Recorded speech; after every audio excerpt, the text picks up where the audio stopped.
Welcome to the dub Guru channel.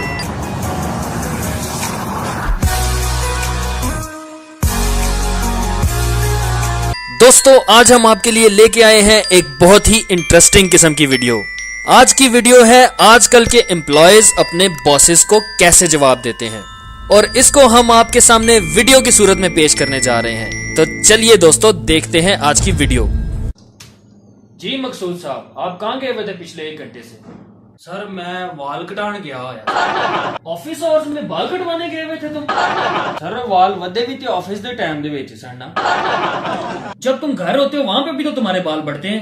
पर मैं केड़ा टेंड करा के आ गया वां, जिन्ने वाल दफ्तर च वधे सन ओने ही कटा के आया वां। दोस्तों अगर आपको हमारी वीडियो पसंद आई है तो हमारी वीडियो को जरूर लाइक करें और अपने दोस्तों के साथ शेयर करें।